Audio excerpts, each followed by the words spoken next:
जय श्री राम। सभी को जय श्री राम। आपके अपने चैनल श्री राम कथा में आपका स्वागत है। तो चलिए शुरू करते हैं आज का अंक। सबसे पहले प्रभु के चरणों की वंदना करेंगे और सभी देवी देवता से आह्वान करेंगे कि आइए हमारे साथ इस पवित्र महान ग्रंथ को श्रवण करिए। तो चलिए शुरू करते हैं।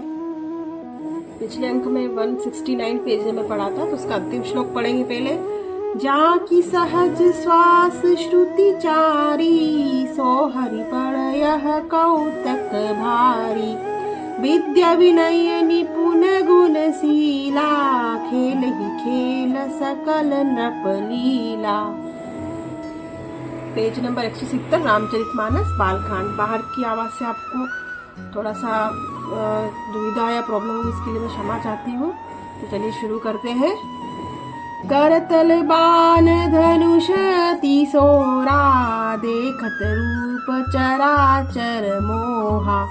जिन बिथिन बिहरहि सब भाई, थकित होई सब लोग लुगाई।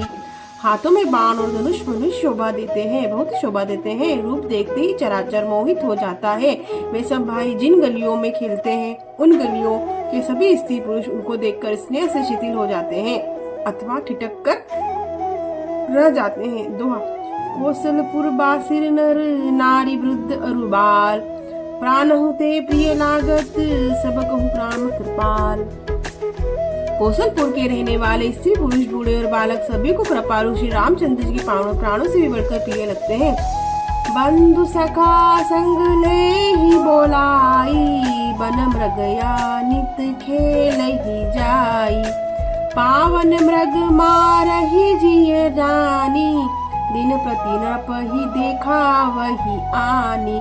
श्री रामचंद्र जी के भाइयों और इष्ट मित्रों को बुलाकर साथ ले लेते हैं और नित्य वन में जाकर शिकार करते हैं। मन में पवित्र समझकर मृगों को मारते हैं। प्रतिदिन लाकर राजा दशरथ जी को दिखाते हैं। जे मृग राम बाण के मारे, ते तनु तजि सुरलोक सिधारे।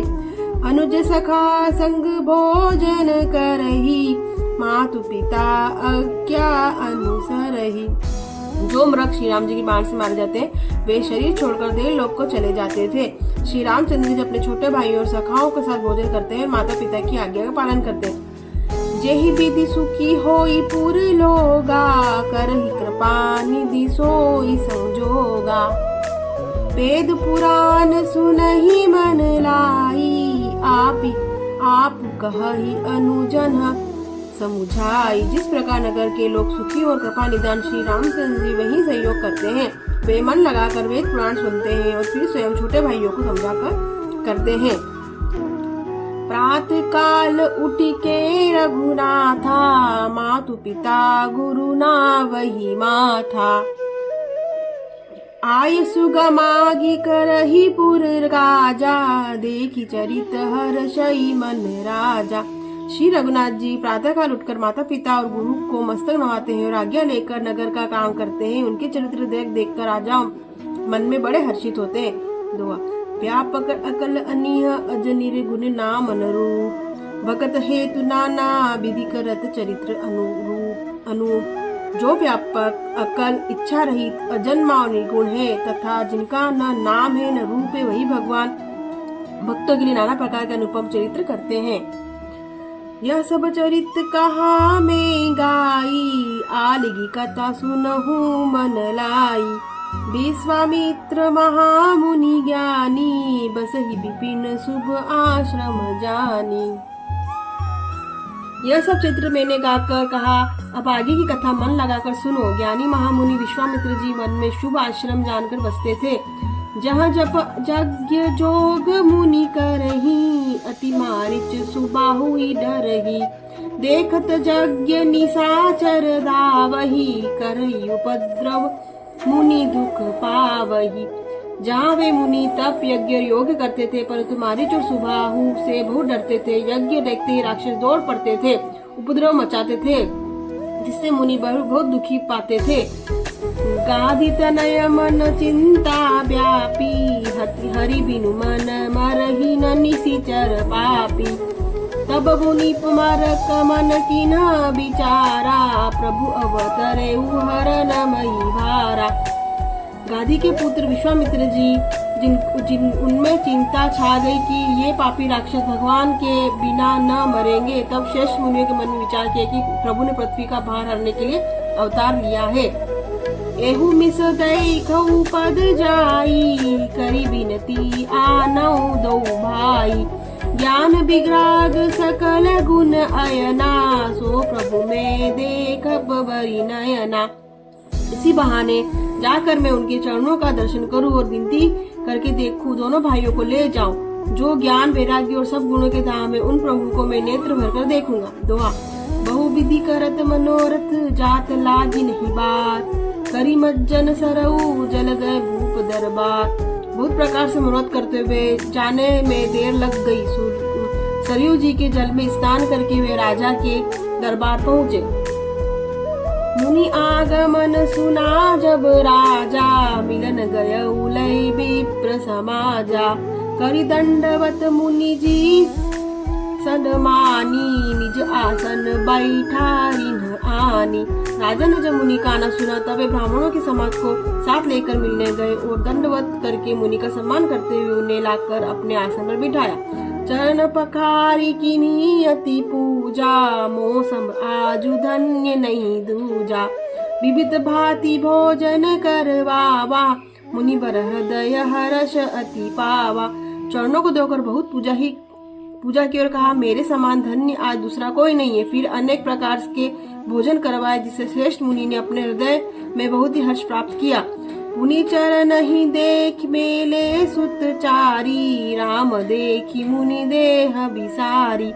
भय मगन देखत मुख शोभा, जनु चकोर पूरन असी लोभा। फिर राजा ने चारों पुत्रों को मुनि के चरणों पर डाल दिया। श्री रामचंद्र जी को देखकर मुनि अपनी देह की सुधि भूल गए। वे श्री रामचंद्र के मुख को शोभा देखते ही ऐसे मग्न हो गए मानो चकोर पूर्ण चंद्रमा को देखकर लुभा गया हो। तब मन हर्षि बचन कहराऊ, मुनि अस कृपा न किन्हीं काऊ। कई कारण आगमन तुम्हारा, कहूँ सो करत न लावहु बारा। तब राजा ने मन में हर्षित होकर ये वचन सुने, हे मुनि, इस प्रकार कृपा तो आपने कभी नहीं की। आज किस कारण से आपका शुभागमन हुआ, कहिए, मैं पूरा करने में देर नहीं लगूंगा। असुर समूह सतावहि मोही, मैं जाचन आयऊ नृपतोहि। अनुज समेत देहु रघुनाथा, निशिचर बदमय होब समाथा सनाथा। मुनि ने कहा, हे राजन, राक्षसों के समूह मुझे बहुत सताते हैं, इसलिए मैं तुमसे कुछ मांगने आया हूँ। छोटे भाई से श्री रघुनाथ जी को मुझे दो, राक्षसों को के मारे जाने पर मैं सनाथ ही सुरक्षित हो जाऊंगा। दोहा। देहु भूप मन हर्षित, तजहु मोह अज्ञान। धर्म सुजसु प्रभु, तुमको इनक अति कल्याण।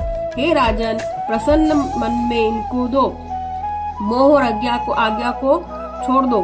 मोह क्षमा कीजिए, मोह और अज्ञान को छोड़ दो। हे स्वामी, इससे तुमको धर्म और सुयश की प्राप्ति होगी, इनका परम कल्याण होगा। सुनी राजा अति अप्रिय बानी, हृदय कंप मुख दुति कुमुलानी। चौथे पद पायऊ सुत चारी, विप्र भजन नहीं कहेऊ बिचारी। इस अत्यंत अप्रिय वाणी को सुनकर राजा हृदय कांप उठा और उसने उनके मुख की कांति फीकी पड़ गई। हे ब्राह्मण, मैंने चौथे पन में चार पुत्र पाए हैं, आपके विचार का बात नहीं कही। मागहु भूमि धेनु दुग्न कासा, सरबस देऊ आजू सहरोसा। देह प्राण ते प्रिय कछु नाई, सौ मुनि देहु निमिष एक माही। हे मुनि, आप पृथ्वी को धन और खजाना मांग लीजिए, मैं आज बड़े हर्ष के साथ अपना सर्वस्व दे दूंगा। देह और प्राण से अधिक प्यारा कुछ भी नहीं होता, मैं उसे भी एक पल में दे दूंगा। सब सुत प्रिय मोही प्राण की नाई, राम देत नहीं बनहि गोसाई। कह निशिचर अति घोर कठोरा, कह सुंदर सुत परम किशोरा। सभी पुत्र मुझे प्राणों के समान प्यारे हैं, उनमें भी है प्रभु। राम को तो किसी प्रकार की में देने नहीं बनता। कहा अत्यंत डरावने और क्रूर राक्षस, कहा परम किशोर अवस्था में बिल्कुल सुमकार मेरे सुंदर पुत्र। सुनि नप गिरा प्रेम रस सानी, हृदय रस माना मुनि ज्ञानी। तब वशिष्ठ बहुविधि समुझावा, नृप संदेह नास कह पावा। प्रेम रस में सनी हुई राजा की वाणी सुनकर ज्ञानी मुनि विश्वामित्र ने हृदय से बड़ा हर्ष माना। तब वशिष्ठ जी ने राजा को बहुत प्रकार से समझाया, जिससे राजा का संदेह नाश को प्राप्त हुआ। अति सादर दो तनय बोलाए, हृदय जाई बहु भांति सिखाए। मेरे प्राण नाथ सुत दो, तुम मुनि पिता आन नहीं को। राजा ने बड़े ही आदर से दोनों पुत्रों को बुलाया और हृदय से लगाकर बहुत प्रकार से उन्हें शिक्षा दी। हे नाथ, ये दोनों पुत्र मेरे प्राण से प्राण है मुनि। हे मुनि, आप ही इनके पिता है, दूसरा कोई नहीं। दोहा। सौंपे भूप ऋषि सुत बहु विधि देई असीस, जननी भवन गए प्रभु चले नाई पद शीस। राजा ने बहुत प्रकार से आशीर्वाद देकर पुत्रों को ऋषि के हवाले कर दिया। फिर पुत्र माता के महल में गए और उनके चरणों में सिर नवाकर चले गए। सोरठा। पुरुष सिंह दो वीर हर्षि चले, मुनि भय हरण कृपा सिंधु मति धीर, अखिल विश्व कारण करन। पुरुषों में सिंह रूप दोनों भाई मुनि का भय हरने के लिए प्रसन्न होकर चले गए। वे कृपा के समुद्र, धीर बुद्धि और संपूर्ण विश्व के कारण के भी कारण है। अरुण नयन उर बाहु विशाला, निज जलज तनु श्याम तमाला। कटिपटत पीत कसे भर बाथा, रुचिर चाप सायक दुहुन हाथा।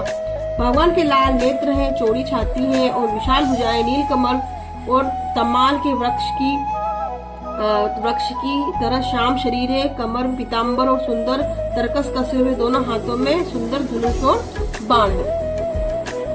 श्याम गोर सुंदर दो भाई, विश्वामित्र महानिधि पाई। प्रभु ब्रह्मा नियदेव में जाना, मोहिनी पिता जयेऊ भगवान। श्याम और गौर वर्ण के दोनों भाई परम सुंदर हैं। विश्वामित्र जी को महान निधि प्राप्त हो गई। मैं जान गया कि प्रभु ब्रह्मण्य देव ब्राह्मणों के भक्त हैं। मेरे लिए भगवान ने अपने पिता भी छोड़ दिए। चले जात मुनि दी दिखाई, सुनी ताड़का क्रोध करी धाई। एक ही बाण प्राण हरि लीना, दिन जानी ते निज पद दीना। मार्ग में चले जाते हुए मुनि ने ताड़का को दिखलाया। शब्द सुनते ही वह क्रोध करके दौड़ी। श्री रामचंद्र जी ने एक ही बाण उसके प्राण हर लिए और दिन जानकर उसे निज पद अपना दिव्य स्वरूप दिखा दिया। तब ऋषि निज नाथ ही जिह चीन्ही, विद्या निधि कहूँ विद्या दीनी। जाते लागना क्षुधा पिपासा, अतुलित बल तनु तेज प्रकाशा।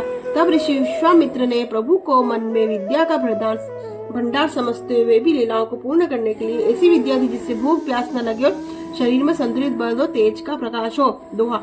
आयुध सर्व समर्पी के बुझ, निज आश्रम आनी, कंद मूल फल भोजन, दीन भगति हित जानी। अब अस्त्र शस्त्र समर्पण करके मुनि प्रभु श्री रामचंद्र जी को अपने आश्रम में ले गए। उन्हें परम हितु जानकर भक्ति पूर्वक कंद मूल फल का भोजन कराया। प्रात कहा मुनि जन सन रघुराई, निर्भय यज्ञ करहु तुम जाई। होम करन लागे मुनि झारी, आप रहे मख की रखवारी। सवेरे श्री रघुनाथ जी ने मुनि से कहा, आप जाकर निडर होकर यज्ञ कीजिए। यह सुनकर सब मुनि हवन करने लगे। आप श्री रामचंद्र यज्ञ की रखवाली पर रहे। तो आज हमने पेज नंबर 173 173 करा पूरा पढ़ा है। कल हम 174 पढ़ेंगे। तो इसी के साथ आज के अंक में आपसे विदा लेते हैं। और आप चैनल को लाइक करें, सब्सक्राइब करें, शेयर करें और कमेंट करें। और हम सभी देवी देवताओं से हाथ जोड़कर क्षमा याचना करेंगे अगर इसी पवित्र ग्रंथ को पढ़ने में किसी प्रकार की त्रुटि क्षमा करें। कल हम पेज नंबर 174 से शुरुआत करेंगे। तब तक के लिए जय श्री राम।